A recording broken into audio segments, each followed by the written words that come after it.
టమాటా వడియాలు పెట్టాను. ఎలా పెట్టానో ప్రాసెస్ అంతా చెప్తాను చూడండి.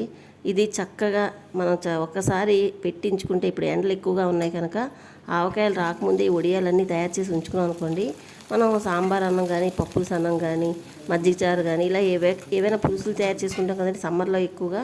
అలాంటప్పుడు ఇవి సైడ్గా పెట్టుకొని నంచుకొని అన్నం అంతా తినేయవచ్చండి. పుల్లగా ఉంటాయి, కారం కారంగా ఉంటాయి, చాలా టేస్టీగా ఉంటాయండి. ఒకసారి ట్రై చేసి చూడండి. మనం ఏదో ఒక గిన్నె తీసుకుంటాం కదండి, ఆ గిన్నెతోటి ముందు రోజు రాత్రి బియ్యం శుభ్రంగా కడిగేసి నానబెట్టుకొని ఉంచుకోవాలండి. మధ్యాహ్నం 4 గంటలకే నానబెట్టాను నేను. మర్నాడు ఉదయం తెల్లగా నానిపోయి అవి కొంచెం మిక్సీలో వేసుకుంటూ చక్కగా మెత్తగా ఇలాగా పిండిని మెత్తగా ఆడుకోవాలండి. అసలు ఆ మురుగు లేకుండా మెత్తగా కాటికులాగా మెత్తగా ఆడుకోవాలి. నేను కేజీ టమాటాలు తీసుకున్నానండి. బియ్యం కూడా నాకు కేజీ బియ్యమే ఉంటాయండి. ఆ కేజీ బియ్యానికి కేజీ టమాటాలు. మీకు కావాలంటే కొంచెం తగ్గించుకోవచ్చు, మనకు పులుపుని బట్టే. అవన్నీ కూడా ముక్కలుగా శుభ్రం కడిగేసి క్లీన్ చేసి ముక్కలుగా కట్ చేసుకుని వాటిని కూడా మిక్సీ పట్టేసుకొని ఒక గిన్నెలోకి ఆ జ్యూస్ అంతా తీసానండి, ఆ ప్యూరీ అంతా తీసానండి. ఏ గిన్నె అయితే మీకు చూపిస్తానో ఆ గిన్నెతోటి నేను బియ్యం ముందు రోజు మధ్యాహ్నం 4 గంటలకు నానబెట్టుకున్నాను. రాత్రి పడుకునే ముందు మళ్ళీ నీరు తీసి కొత్త నీరు పోసుకొని ఉంచుకున్నానండి. చిన్న మిక్సీ గిన్నె తీసుకొని ఒక 10 పచ్చిమిరపకాయలు కట్ చేసుకొని, 2 ఇంచుల అల్లం ముక్క చిన్న ముక్కలుగా కట్ చేసుకొని, కొంచెం ఒక పెద్ద స్పూన్ జీలకర్ర, కొంచెం పించ్ ఇంగువ, ఒక పావు స్పూన్ ఇంగువ వేసి చిన్న బరకగా మిక్సీ పట్టుకోవాలండి. అవన్నీ పక్కన ఉంచుకుందాం. ఇందులో అయితే వడియాలు పెట్టుకోవాలా, ఆ బౌల్ పెట్టుకోండి. స్టవ్ మీద అది బౌల్ పెట్టుకొని టమాటా ప్యూరీ ఒక గిన్నె నిండా వచ్చింది చూసారు కదా. ఏ గిన్నె నిండా అయితే టమాటా ప్యూరీ తీసుకున్నామో అదే గింత బియ్యం నానబెట్టుకున్నాను చెప్పాను కదండి. చూడండి, ప్యూరీ ఒక గిన్నె, వాటర్ 2, 3, అదిగోండి 4 అయ్యేవండి మొత్తం. చూసారా, 4 గిన్నెలు అంటే ఎసరు 4 గిన్నెలు పెట్టానండి. ఒక గిన్నెతోని ఎసరు బియ్యం రుబ్బుకోవడానికి వాడుకున్నాను కనుక 5 గిన్నెలు ఎసరండి. టమాటా రసంతో కలిపి 5 గిన్నెలు అయ్యింది ఎసరు మీకు మొత్తం. ఇప్పుడు మా ఎసరు మరుగుతున్నప్పుడు రుచికి సరిపడగా ఉప్పు తక్కువ వేసుకోవాలండి. చూసుకొని ఉప్పు తక్కువ వేసుకోండి. ఇలా నీరు రుచి చూసినప్పుడు చౌరు చప్పగా ఉండాలి. అప్పుడే మనకి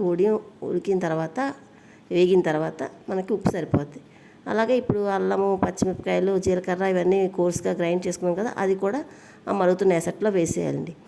వేసేసి ఒక 2 నిమిషాలు మరిగిన తర్వాత మనం ఆల్రెడీ మిక్సీ పట్టుకున్నాం కదండి పిండి, ఆ పిండిని వేసుకోవాలండి. ఇప్పుడు మనకి ఒక గిన్నెతోటి నానబెట్టుకున్న బియ్యాన్ని 5 గిన్నెలు ఎసరండి. అంటే 4 గిన్నెలు టమాటా రసంతో కలిపి 4 గిన్నెలు ఎసరు పోసుకున్నాను.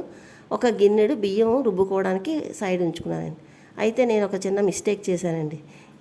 దీనికన్నా పెద్ద గిన్నె పెట్టాలి, బై మిస్టేక్ చిన్న గిన్నె పెట్టేశానండి.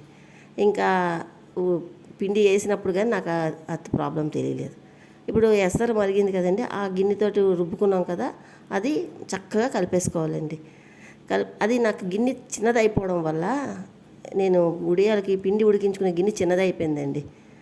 ఆ చిన్నదైపోవడం వల్ల పొర్లిపోయినట్టు ఉడికిపోయింది. ఏమాత్రం ఉండకట్టలేదండి. ఇది ఎందుకంటే నానబెట్టి ఆడుకున్న బియ్యం కనుక అసలు ఉండకట్టదండి. అలా ఉండగా మీకు కనిపిస్తుంది కానీ ఏమాత్రం ఉండకట్టలేదండి. చక్కగా అలా కలుపుకొని మెదిపేసుకుంటే మొత్తం బాగా కలుపుకుంటే మొత్తం ఉండంతా విడిపోయిందండి.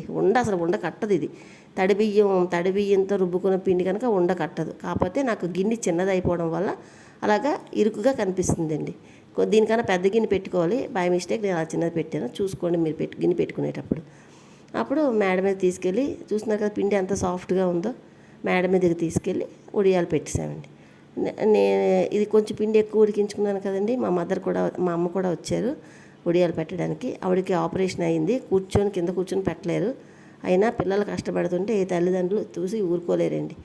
అలా కిందన కూర్చోలేకపోయినా నడుము నొప్పి ఉన్నా సరే వచ్చి ఒంగోలు మరి వడియాలు నాకు పెట్టడానికి హెల్ప్ చేశారండి. ఇవన్నీ పెట్టడానికి మాకు కరెక్ట్గా 1 గంట పట్టిందండి ఈ పిండి అంతా. ఎందుకంటే చిన్నగా పెట్టాలి కదండి చేతితోటి. అలాగా మొత్తం వడియాలన్నీ పెట్టేసుకున్నామండి. నేను చేసిన మిస్టేక్ అలా ఒకటేనండి, చిన్న గిన్నె పెట్టేశాను. మీరు చూసుకోండి పిండి ఉడికించుకునేటప్పుడు ఎసరు సగానికి రావాలండి. అలా వస్తే మనకి పిండి ఉడికినప్పుడు ఫుల్గా వచ్చినా మనకు బాగా ఉడుకుతుందండి.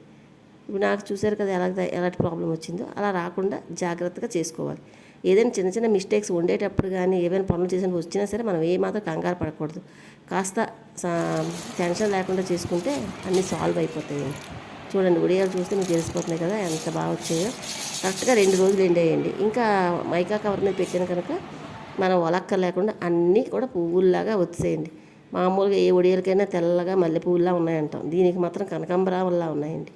ఎర్రగా చాలా టేస్ట్గా ఉన్నాయండి, చాలా బాగున్నాయి. చక్కగా డబ్బాలోని ఇంకా స్టోర్ చేసుకున్నాం అనుకోండి, ఎప్పుడంటే అప్పుడు హ్యాపీగా వేయించుకొని తినొచ్చు. అందులో టమాటా, కారము, అల్లము అన్నీ ఉన్నాయి కనుక స్నాక్స్లా కూడా తినొచ్చండి. ఓకేనండి. ఇక చూసారా ఎంత బాగా వేగుతున్నాయో. అసలు నాకు పిండి నిండా ఉడికిపోయింది, ఉండకట్టింది అనే సమస్య లేదండి. అసలు మాత్రం ఉండకట్టలేదు.